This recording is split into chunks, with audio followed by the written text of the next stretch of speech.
Hey everyone, today we have Kat, who is a destination wedding photographer from the Alps and a woman behind multiple award winning wedding photography brands, one called Wild Connections and the Adventure Wedding Academy, an education platform for wedding professionals looking to really niche their business and elevate their brand and offer a unique experience with workshops, mentoring, and online resources. She is a British expat and built a life and business in the Austrian Alps.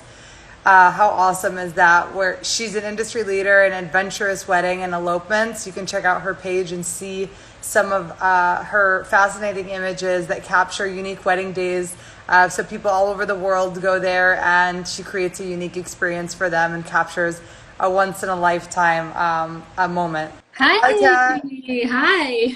Nice to meet you. Yeah, nice to meet you too. Let me just try and kind of You're my hold my first camera. wedding photographer, so I'm really excited to talk with you. Yeah, awesome. Well, yeah, I mean, I would love to learn too about how you're adapting to it, or if you have advice for other photographers during this time, or even the wedding industry too. I'm sure there's a lot of opportunities that are coming up. Yeah. Hey everyone, my name's Kat. And yes, I'm a wedding and elopement photographer. I'm originally from England, from the UK, but I live in the Austrian Alps now. And yeah, my kind of passion is shooting weddings in the outdoors, just going with couples who share my love of just being outside and in nature and going and doing something a bit different for their wedding day, instead of doing things that feel kind of traditional that maybe aren't what they wanted. I think a lot of people feel pressured to follow traditions that they don't necessarily identify with. And so I help kind of people make their dreams of just going adventuring instead, just making that happen. Um, yeah, that's kind of I am and what I do. And also in the last few years, I've also been helping other wedding professionals to also build businesses that help them kind of do more of the stuff that they love. Because I think, especially for people who are self-employed, who run their own businesses, it can be really, really hard to create a business around the lifestyle that you want to lead. There's all this thing of, I'll run your own business and build Yeah, the life that you want, but the reality often is very, very different. People become self-employed for freedom, and often you end up working more hours than you did when you had a 9 to 5 job and with way more stress. So the reason I started also coaching was to try and help people actually come back to the reason why they became self-employed, and yeah, get more people back outside and connecting with the things that they love. Yeah, so that's kind of me and my me on my soapbox of why I love taking, whether it's photographers or couples, and just getting people back outside and adventuring and enjoying nature. And yeah. so tell us a little bit more about these businesses. I'm super interested in them. How do you like? Can you give me an example of somebody that you have like coached or someone that's joined your workshop? How they can change or adapt or grow? There's Yeah, tons of for sure. photographers on here probably that would like love to know that Yeah, are facing that issue. definitely. I'll pick a photographer who came to my workshop last year, who shared an amazing success story with me and with the Facebook group that I've created a couple of weeks ago. So after the workshop last year, she went away and created a plan of action. And she came to the retreat, which I hold every year here in the Austrian Alps. People fly all the way there for this Yeah, retreat. That's amazing. yeah.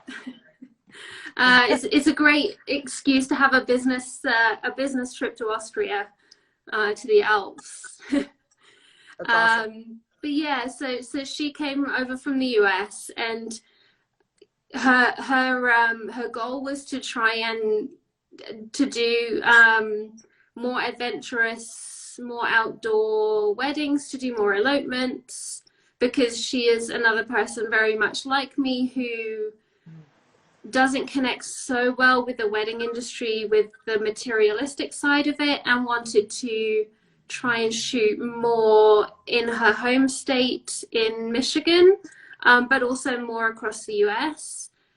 And so we worked on a strategy of how she could try and get more couples to elope in Michigan. And even with the pandemic, she, I think it was about a month ago, she emailed me that she'd had 2 elopement couples because of the strategy, these amazing experiences with them, had these amazing reviews from them, and that it was just building and gaining so much momentum. And she was just really, really happy with how things were going with her business. And she was just super excited that she didn't see sort of a year ago how it would be possible to do these kind of weddings in the area. Because I think a lot of people think it's great if, especially for, I think, photographers, say from the US, for example, well, it's great if you live in Colorado or in one of these really kind of well-known states for the adventurous stuff, or somewhere where you've got Yosemite on your doorstep. But she's like, well, I live in Michigan, so how many people want to elope in Michigan? And I was like, I think you'll make it happen. And together we made the strategy, and she did the work, and she made it happen. And so I'm so proud of her, and now she's living her dream too. So it's awesome. Tell me what the difference is between an elopement and a wedding. I mean, I think a lot is semantics, and I think some people will still call an elopement a wedding and the other way around. For me, the difference with an elopement is the intention of the couple. So with an elopement, it's really about not following traditions, and it's about having an experience that is more about what do we want to do and how do we want to feel. So it could be that they don't want to invite anyone, or it could be that they maybe have 10 of their favorite people with them, but they don't go to the courthouse, they don't have a religious ceremony, but they go to a location. And I think the misconception is that it has to be super adventurous. It doesn't. They just, for example, they could go to a location that is super meaningful to the couple, and they have a ceremony there that is built around the life that they've created and that they are creating together, and the promises that they're making for the rest of their life. And then the rest of the day is just on doing things that are about an experience that they will always remember, as opposed to a traditional wedding, which is about following the traditions of, you have a ceremony, and then you have maybe a receiving line, and then you have a dinner, and then you have cocktail hour, and then you have a first dance, and then you have some speeches. It's a very different feeling to the day and what the day is about. And and is it an elopement or eloping generally with like a few people? Can you ever elope with like 100 people? No. You can't. You really can't, because as soon as you have more people, you just can't have it, because you then have to think about, how do I keep everyone happy? And that's the difference with an elopement. It's all about the experience that you have as the couple, and even when you take other people with you, it's a very intimate experience. And as soon as the guest list starts to get bigger, logistically, you suddenly have to think, okay, well, you have to have so much more organization. It becomes less about the experiences of the couple and more about just plain logistics of how things have to run in order to make sure everyone can eat, everyone can go to the bathroom, and it kind of becomes a lot, almost less personal, just by having so many people. Yeah, and less about them. Well, I mean, so much has changed now in like during COVID, and in the wedding industry, it's super interesting to hear about all the businesses and how they're adapting. Like, what do you think is going to change permanently? Do you have any ideas? I think, especially with elopements, I think they were starting to gain popularity before COVID. Mm-hmm. And because of COVID now, I think that they have been like catapulted into the spotlight more. And so you hear a lot more people talking about, and they've had so many different names now: elopement, micro wedding, COVID wedding. Especially in Europe, I know that across the US, there are so many different regulations with different states. Yeah. Here in Europe, in some countries, you can't have more than 6 people in a room. But people still want to get married, so they're just finding different ways to do it. And so there are these new trends coming up of, okay, well, if we want to get married, we still want to have an amazing day. So how can we make it special? And yeah, so I think that people are investigating all these new ways to do it. And I think that these trends will then continue after COVID, because I think that it will then become more mainstream of you can have a big traditional wedding, or you can have a smaller, more personal day. Or I think that you may even see more people doing even multi-day events where you have a smaller, more intimate ceremony where it's just maybe just the couple, or the couple and a very small group of people one day, and then a huge party with lots of people the next day, or a week later, or a few months later, so that stuff is just done differently. I think that the wedding industry will evolve from this and change. What is like one thing that you hope never comes back? I mean, I don't know if it sounds cliche, but the pressure and expectations that are put on couples. I hope that because of COVID, that more couples have realized that they have the power to say no to the pressures that are put on them.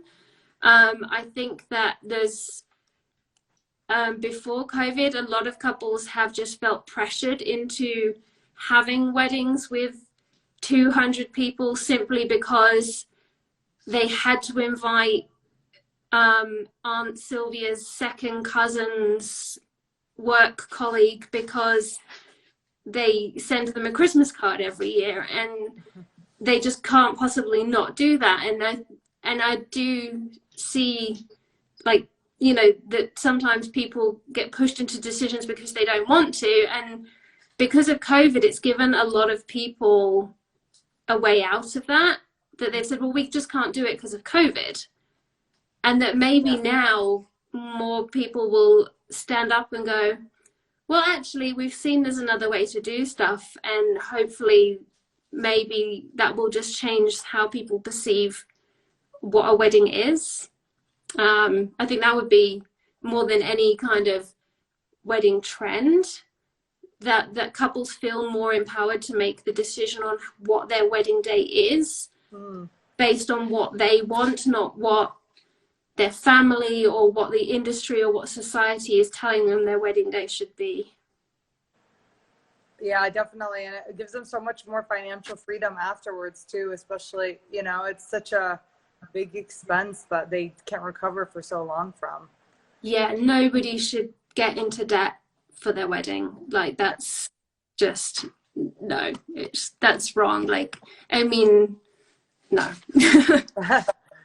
Well, so many people say they are in Michigan, they want to get married, but then they have such a hard time finding the right photographer to come and capture it. And if they do, it could be a lifelong of them wishing they had somebody else. So, or they wish they had gotten certain shots or whatever, but because we're not, like, they're not trained in that, or they don't know how to, like, tell what they want. Do you have any tips for, like, the average person to just give better instructions on what they're looking for so they can help the photographer? Or maybe you have tips on the whole process, like how do you instruct, like, an average person that to do? To be honest, I think from my point of view, a client should never need to instruct the photographer. I think it's very different. Like, in a commercial sense, yes.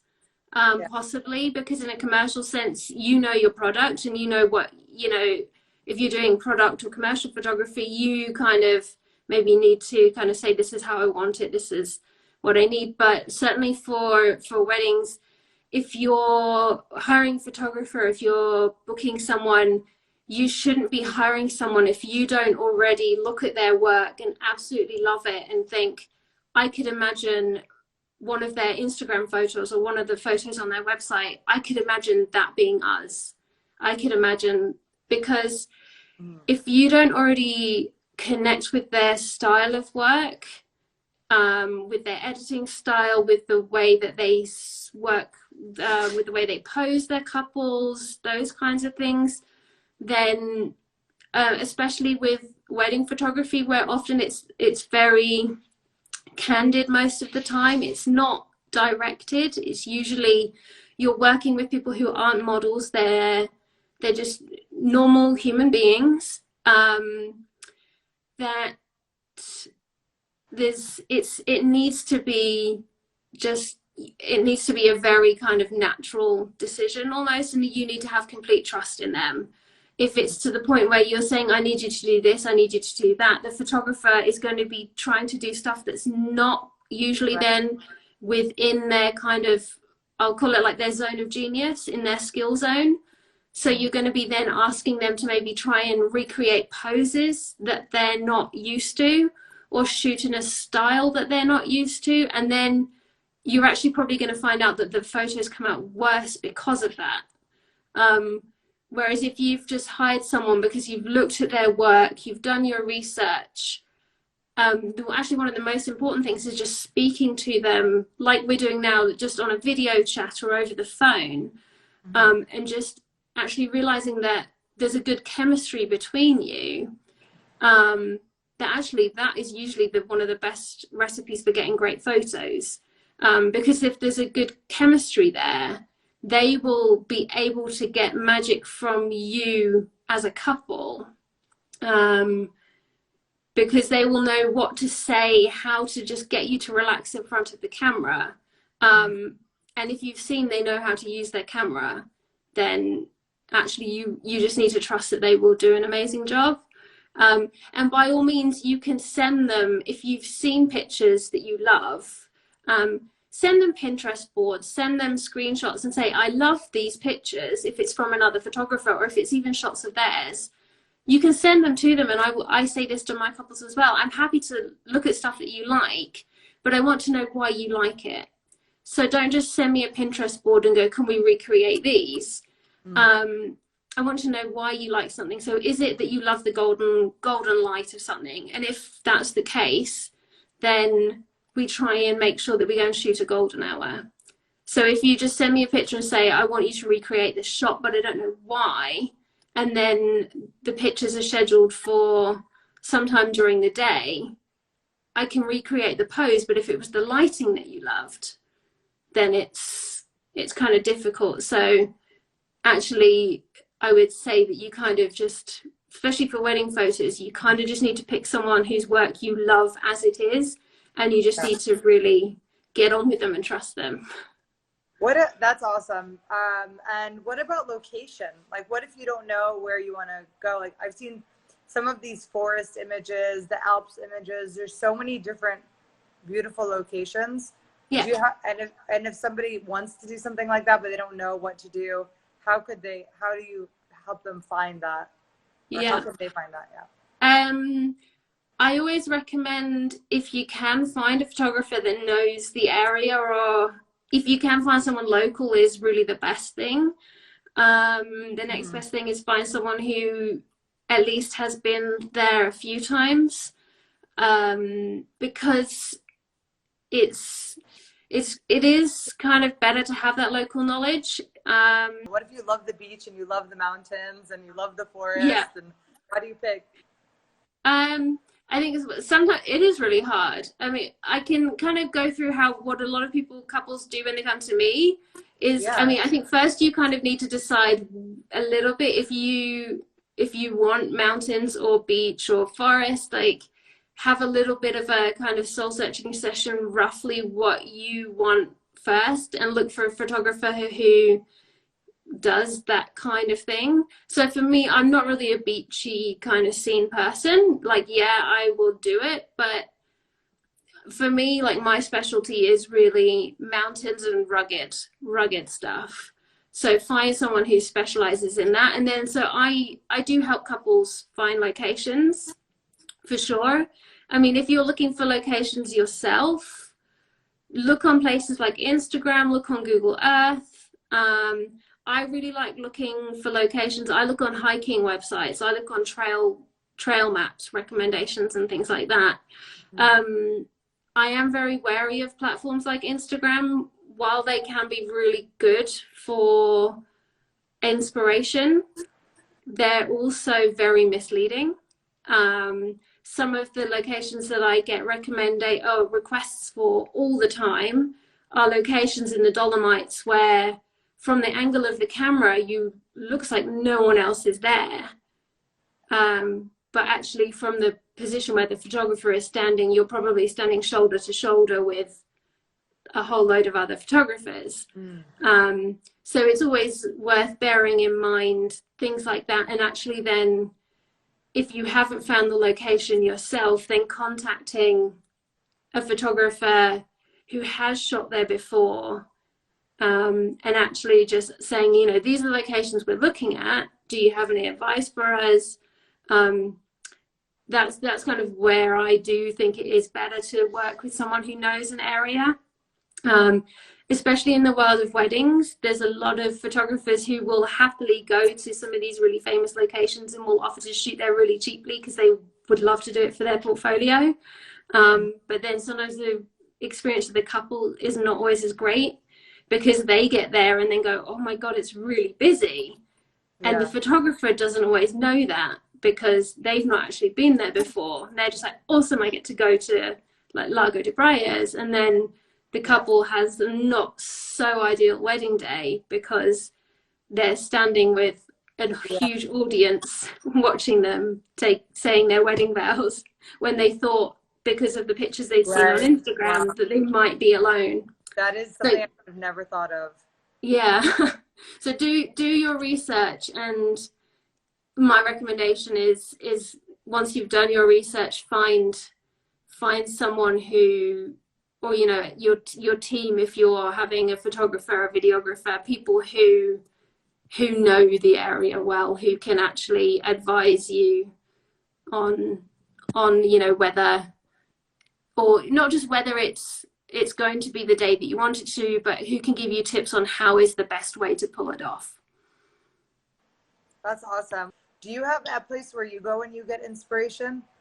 Or is there somebody that you really admire their work and you always want to like check that out?